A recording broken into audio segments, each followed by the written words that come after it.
G'day guys, how's it going? I've recently just watched Rick Mercer and his tour of the Royal Canadian Mint. Someone put in the comments, you have just opened the Rick Mercer rabbit hole. He is absolutely hilarious. I have seen little clips of his skits from 22 and the Rick Mercer report. He is absolutely hilarious. I do look forward to getting into the Rick Mercer rabbit hole with you all. But until then, let's find out about the man behind Rick Mercer, the 22, the Rick Mercer report, on the interview that he did with George Stroumboulopoulos on The Tonight Show. This interview was about 10 years ago. Let's roll.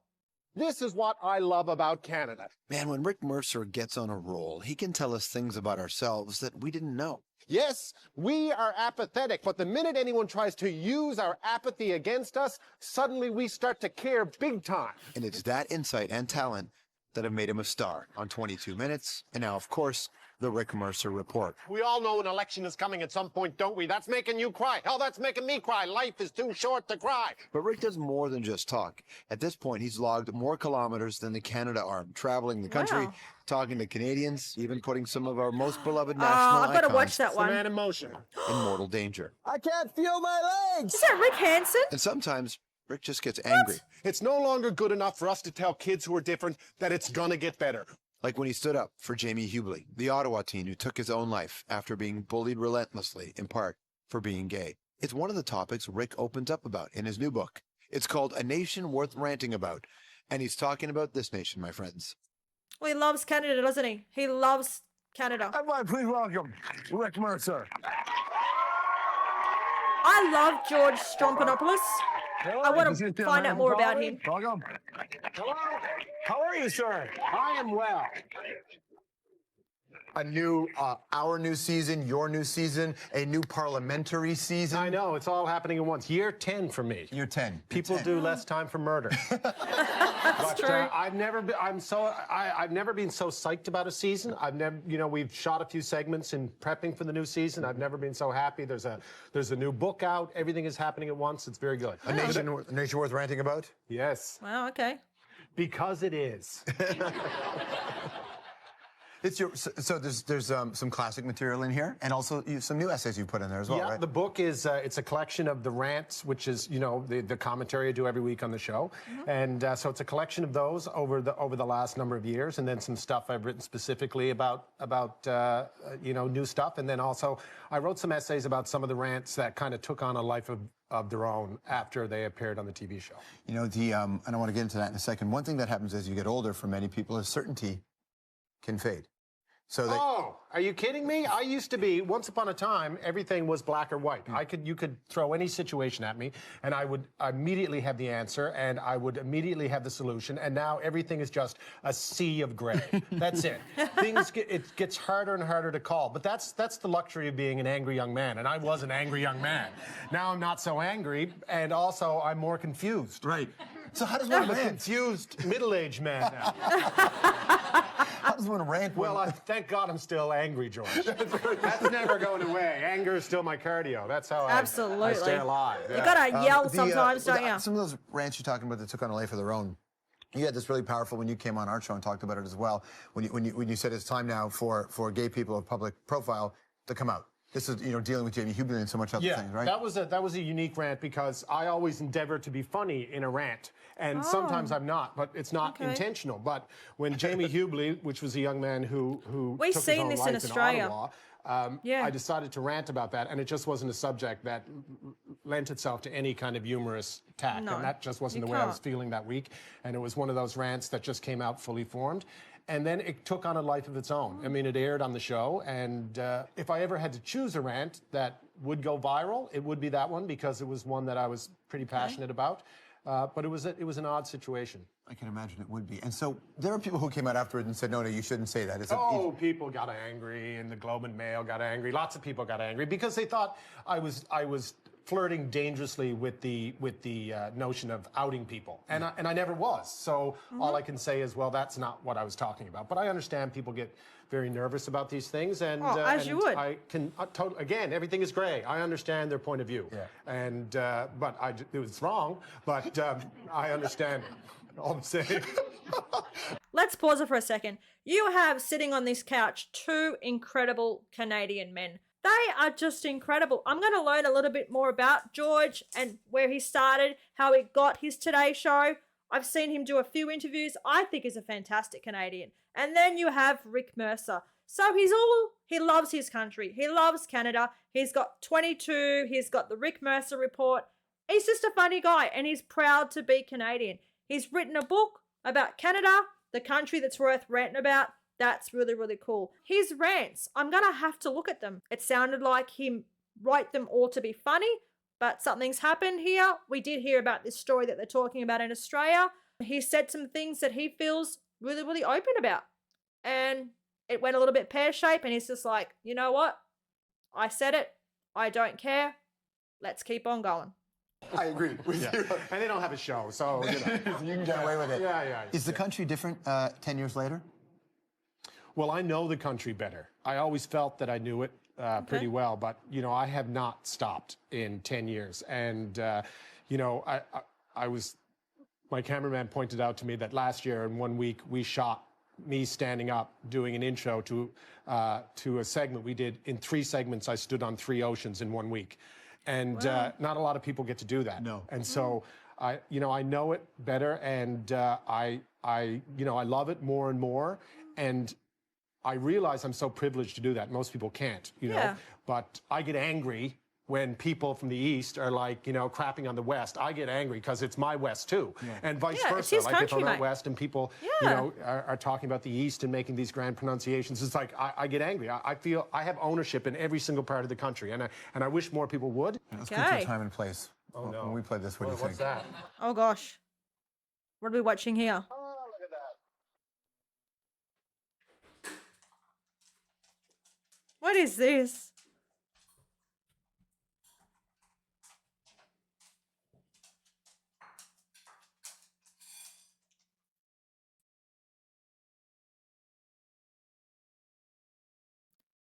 Is that There you him? go. The wonderful granddad. Is that him? Wow. Wow, yeah. Well, The Wonderful Grand Band was a TV show that it ran nationally very briefly, but it was a provincial back when CBC did, you know, regional programming. And it was the TV show that was on. It was a weekly comedy. It was a band fronted by Ron Hines, the great Ron Hines, one of Newfoundland's greatest songwriters. And the comedians were Tommy Sexton and Greg Malone. And they were superstars. They were so big. Okay. You would get, you know, literally the streets would be empty when The Wonderful Grand Band was on. The ratings were higher for The Wonderful Grand Band than they were for Dallas, right? So the biggest superstars, TV stars in my universe when I was a kid, they were Newfoundlanders and they lived down the street. That's cool, then. That had such a huge impact on me because it wasn't a crazy notion to wanna create, you know, comedy and do comedy about Newfoundland, from Newfoundland, work on TV, because the biggest stars in the universe were down the street. And you wanted to be a star. Well, I wanted to do what they were doing. Like, literally, I was that 7-year-old going, that should be me in there, dressed up as that nun. He's a That should funny be me. guy, Rick Mercer. I just loved it. I loved it more than anything you could ever imagine. Do you still write the rant alone? Yeah, and sometimes you'll see me. I write them in this building because I find at home there's too many distractions. And so you can see me late on a Thursday night wandering around the halls of this building. The rant. I'm going to have to watch some of them then. Let's react to them, guys. Frightening cleaning staff and stuff, yeah. Stick around more with Rick Mercer right after this. Wow, Rick Mercer, the man behind the comedy. He's very, very open, isn't he? I love him. There's so many things that I'm going to have to watch and get into. Like that guy said, you've just opened the rabbit hole of Rick Mercer. There's the rant. There is the Rick Mercer report. I have seen footage of him walking on the CN Tower with, I think it's Jane Arden. Not quite too sure who she is. I think she's a singer or a songwriter. So we're going to have to look into that. Was that Rick Hansen bungee jumping? Are they bungee jumping together? Isn't Rick Hansen the man in motion with the wheelchair? Oh my gosh. I absolutely love Rick Mercer. Let's keep on going with this interview. Okay, let's talk about your new show. Okay. All right, what's it called? It's called The Hour. The Hour. Okay, and it's an hour? It's an hour, yes. Okay, every night. Well, Monday to Thursday, yes. When you CBC or see each other in public, is it like the Stonecutters? You're part of a club? We have a secret handshake. You do? What is it? I can't show you yet. Sorry. He's interviewing him. Not until you're Okay. on the air. Exactly. That was a long time ago. That was when you came into CBC. Yeah, that was our first season and your second season. Yeah, of the and we show. went and threw stuff off the atrium and right, caused that all was- sorts of trouble. I remember there was memos flying around. They've got stories, That's it right, sounds that was like. good time. What is the handshake now? That's pretty weird. That's pretty weird, That's how man. Ransbridge taught me that. Yeah. Mansbridge is kind of he is the man in this building, no doubt. One thing that's changed on your show is that you don't have as many politicians on. Once upon a time in Canada, there were these cabinet ministers, for example, that were larger-than-life creatures. They roamed the country. They had big personalities. They had ideas. They were never, afraid to share an opinion. And we don't have that anymore. I think right now most people would be hard-pressed to say who the Minister of Natural Resources is. They don't know who that I don't know who guy those is. people are in And Australia they don't either. know who the Minister of Health is. These people they're muzzled. And, I don't know if you've interviewed someone with a muzzle, but it's not that interesting. I have. It's actually quite terrible. It's tough. They every morning their BlackBerry goes off and they get a couple of paragraphs BlackBerry? what they're allowed to say on a certain issue, and past that there's nothing there. So it just kind of bores me. Because you guys do great jokes and you're obviously great writers and you put them in fun situations, do you ever feel like you're being exploited by a politician to look good for the photo op? Well, I always That's a cool described it question. as a mutually parasitic relationship. I would have them on the show. We were both benefiting. And I don't want anyone to come on the show and feel bad about the appearance. And I always tell them they won't. And it's never happened. I don't ambush people. Mm-hmm. It's pretty straightforward, but I'm giving them an opportunity to maybe, show the country a side of themselves that they're not that used to, and that sometimes involves stepping outside of their comfort zone. I mean, Tom Mulcair, I strapped him to a zip line that starts at the top of a mountain in He was a Newfoundland, politician, I'm and you guessing? had to take 10 of them to get down. Not like one, 10 of them. Big, huge zip lines. That's when you get to know a guy. Oh, yeah, for sure.